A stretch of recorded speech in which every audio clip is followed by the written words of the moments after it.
Mike's Daily Podcast.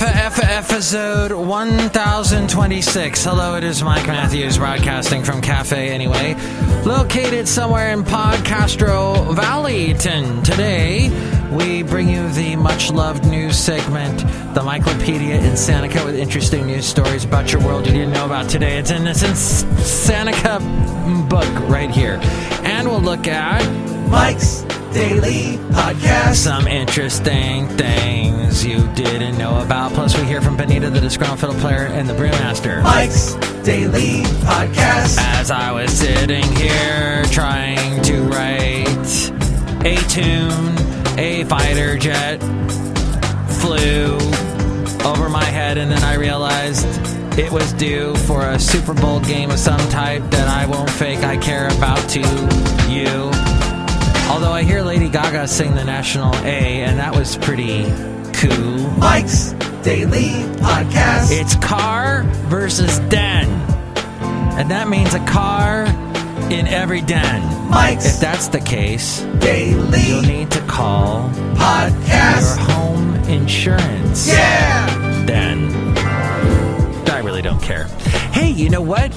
I was driving to work today, and I decided, you know what I'm going to do? I'm going to talk about the debates last night, the Republican debates. Okay, here we go. I didn't watch them. But I heard that Mr.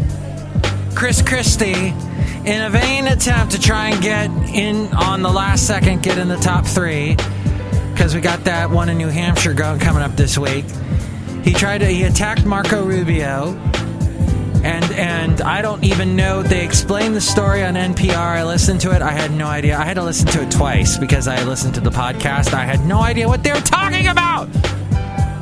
Chris Christie had some problem with Marco Rubio. Marco Rubio saying the same thing that he says all the time. That's what his complaint was. All the politicians say the same thing all the time.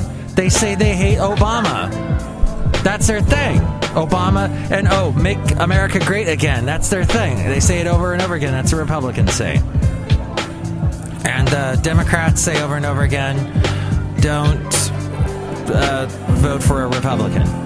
So it's all very simple. All very cut and dry. Also today, look, I just walked in. Hi, Mike. It's Benita, the rodeo queen. Hi, how you doing? It's a disgruntled fiddle player, tell you what. What? I'm so sad and blue that Land Cruiser is now done. Well, I mean, there's still Cruz in the race. And maybe if he gets to be nominated as the Republican main candidate, he'll have Rand Paul as his running mate. No. Land Cruiser is out of it because he's running for his Senate seat. He's got a re-election that he's got to think about because he's got challengers. What? He's got challengers.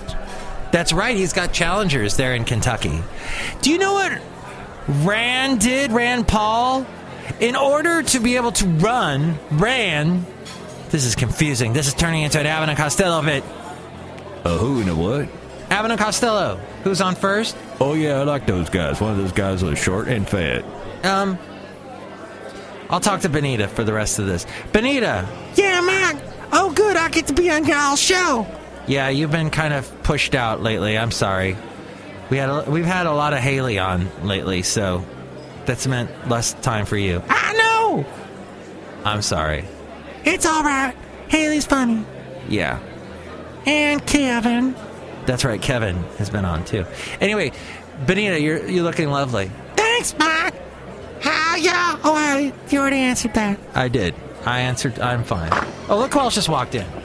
Hello, Mike. Can I make the root? I'm the Brewmaster. Oh, boy. Brewmaster. So what I was telling Benita and the Disgruntled Fiddle Player and you.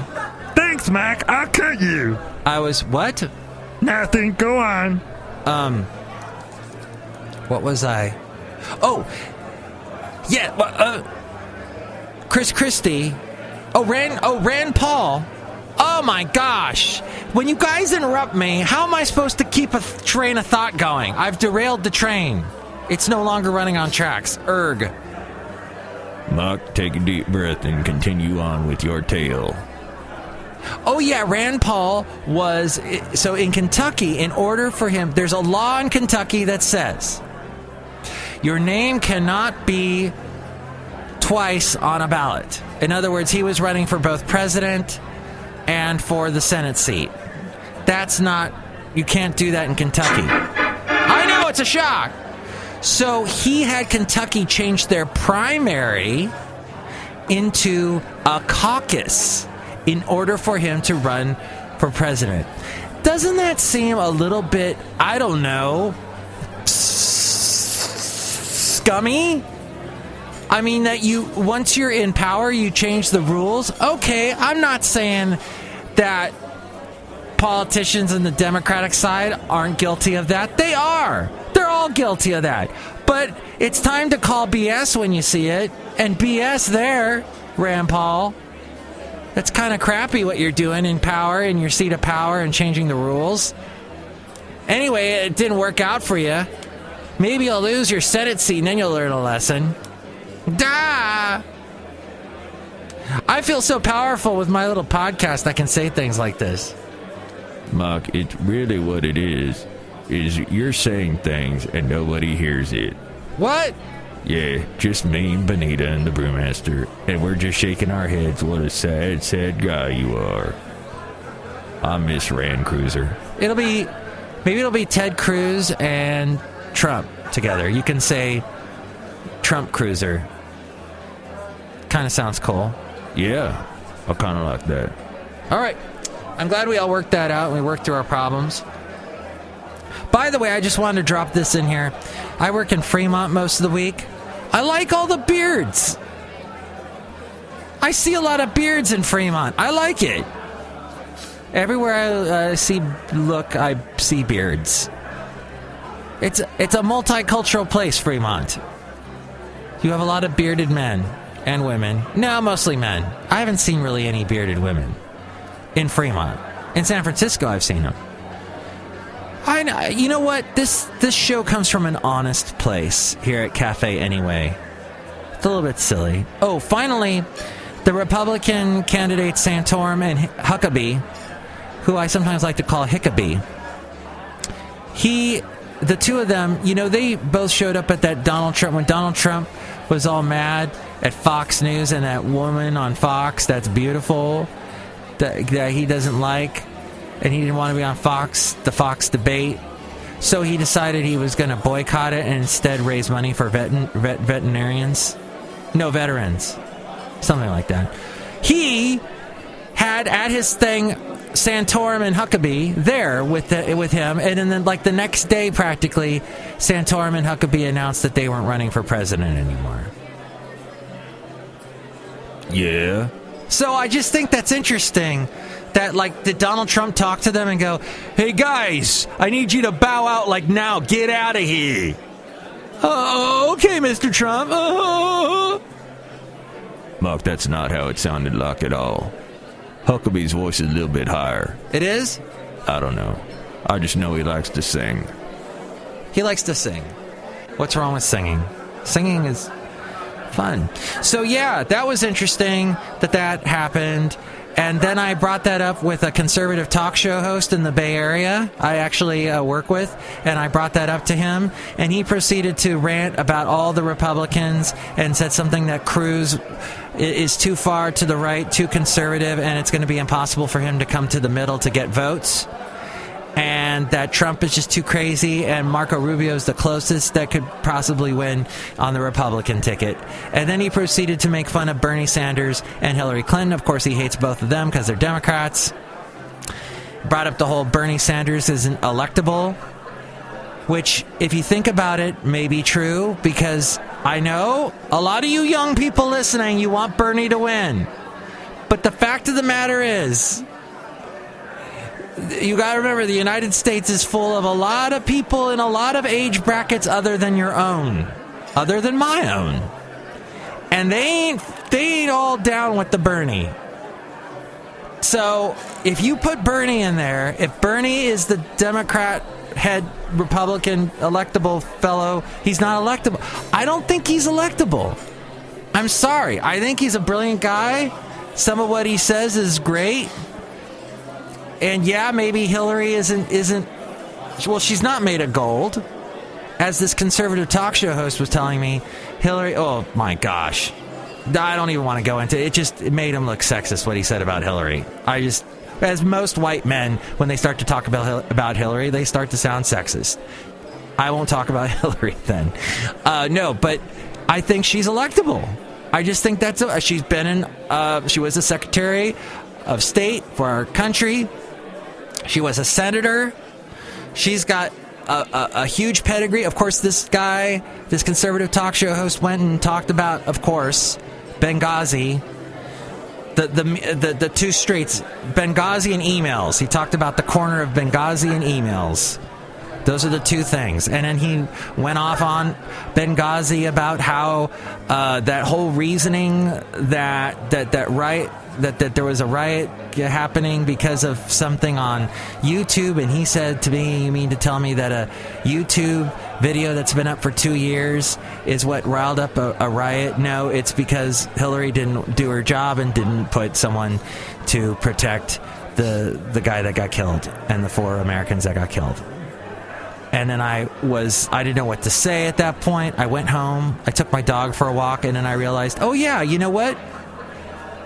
There's this thing called the Iraq War that we did in 2000, what was it, 3 or 4, that killed a bunch of American soldiers over WMDs that didn't exist. Maybe that's also called killing Americans, and a Republican politician was doing it that time. That would have been my comeback. Yeah, it's not very good, is it? There's something there, but I just didn't deliver it right. Look, Benghazi will bring down Hillary Clinton. You watch.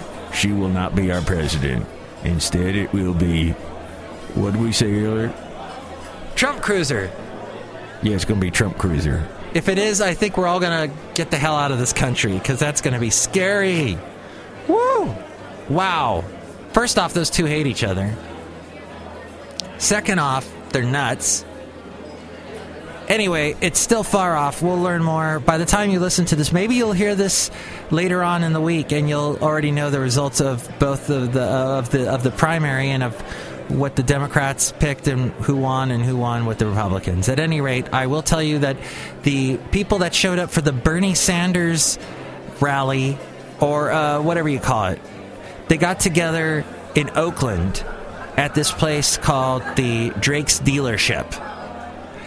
And there were a bunch of Bernie Sanders followers and fans that were rooting for Bernie the night of the primary in Iowa, which he did very well. He did very well indeed.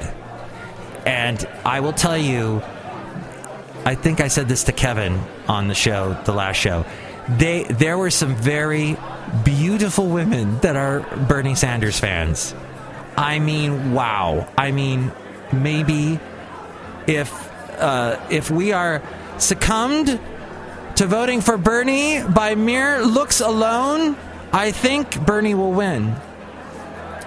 I don't know. Now I've lost myself on this part of the show.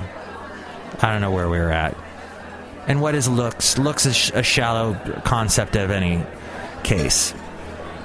What I'm saying is that the website is mikesdailypodcast.com. And go there. Oh, you'll find out where to find us on Facebook. Have you been on Facebook lately and found that your Happy Friends Day video, your Facebook video for Happy Friends Day is up? And did you look at yours like I looked at mine and went, wait a minute, most of these people aren't my friends. What? I'm doing something wrong here. I like beards. I will never have a beard. Fremont has a lot of beards. And that's what you can find at mikesdailypodcast.com. Pictures of me without my beard. Pictures, all kinds of podcasts, pictures of interesting things and places and scenery and stuff. Oh, we got the blog. If you want to help us out, there's the Amazon link. If you're going to buy anything on Amazon, go to that link at mikesdailypodcast.com, and that helps us out. There's also all the past interviews I've done and all the wonderful places you can listen to the show at mikesdailypodcast.com. And now, the segment we call the MIKELOPEDIA Insanica. You got a new horizon, it's ephemeral style. Melancholy town where we never wow, this is fast fascinating. You've heard the story about the Zika virus. And this is going to be one of the biggest stories of 2016 for sure. Apparently, more than 3,100 pregnant Colombian women are infected with the mosquito-borne Zika virus. This according to President Juan Manuel Santos. This as the disease continues its rapid spread across the Americas. Brazil is investigating the potential link between Zika infections and more than 4,000 suspected cases of microcephaly. It's a birth defect marked by an abnormally small head size that can result in developmental problems. Researchers have identified evidence of Zika infections in 17 of these cases, either in the baby or the mother, but have not confirmed that Zika can cause microcephaly. There are so far no recorded cases of Zika-linked microcephaly in Colombia, Santos said. The government is now uncertain about a previous projection for up to 500 cases of Zika-linked microcephaly based on data from other countries battling the disease. Much remains unknown about Zika, for which there is no vaccine. An estimated 80% of those infected show no symptoms, and those that do have a mild illness with a fever, rash, and red eyes. Now, Santos said the Colombian government will be working across the country to fight mosquito fumigating and helping families rid their homes of stagnant water. Victim of authority, warning, live without warning. I say warning. And another story that comes from Reuters is that Chipotle, as you know, has lost customers, sales and profits after outbreaks of foodborne illnesses that sickened more than 500 people from Seattle to Boston.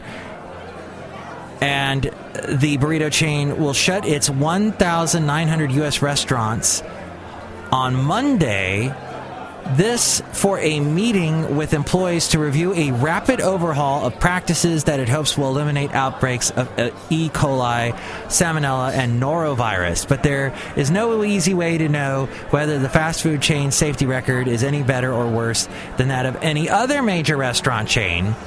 Food safety investigations in the United States begin and often end at the local level, and some states limit the disclosure of implicated restaurants, keeping diners in the dark. Federal public health investigators get involved only when multi-state outbreaks are identified. A publicly available national database identifies tainted foods and pathogen culprits, but it would not help a consumer who wants to know whether one restaurant chain has a better safety record than another. Roughly 48 million people, 1 in 6 U.S. residents, are sickened by tainted food each year, and nearly 3,000 die. No deaths have been reported in the Chipotle outbreaks. As we go outside a cafe anyway, we're bringing Mike's Daily Podcast somewhere in Podcastro Valentino. And here's today's podcast picture. And the podcast picture is of me at the Fairmont Ridge between San Leandro and Podcastro Valley. I have my Cal hat on for UC Berkeley, but I am a graduate of UC Santa Barbara, so I am a poser. Mark, that's okay. I sometimes pose for nude photographs. What? I mean, nude painting, nude drawings. What? I sometimes pose. Mark, you look stunned. I didn't know Benita was a model for nude drawings and paintings. Yeah, she does that at Berkeley.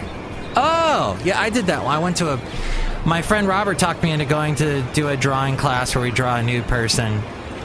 And I thought it was going to be a nude woman. He always talked about, the beautiful nude women that he gets to draw, but it turned out to be a guy. And I had to draw this nude guy for an hour, and I did not have a good time. That's too bad, Mark. Yeah. But the human body, a human form, is amazing, is it not, Brewmaster? What? I'm human? Yeah. That's a surprise, isn't it? Yeah. Oh, and did you hear the news about New Orleans taking down the racist statues And that some people are like, oh my gosh, who decides on what's racist or not? How do they decide to take down those statues if they're racist or... Well, pretty much, if the statue was put up by the KKK, as was the case in one of the statues, I believe, of Jefferson Davis, you can pretty much bet that that's a racist statue. I don't care if it's a statue of Kermit the Frog. If the KKK put it up, it's racist. Mark, who's Kermit the Frog? I'll explain when the microphone is turned off. Okay. He's a frog. Oh. Next show, it's going to be the return of the much-loved feature called Mike's Cassette Cubbyhole, where we'll hear an interview I did with a very interesting musician back in the 90s. Back when I had hair and a goatee, and I looked ridiculous. Plus, we hear from Madame Rootabega, Valentino, and Bison Bentley. Mike's Daily Podcast is written and produced and performed by Mike Matthews. His podcast is super easy to find. Download or listen to his show and read his blog at mikesdailypodcast.com. Email Mike now at mikesdailypodcast@gmail.com. See you tomorrow. Bye!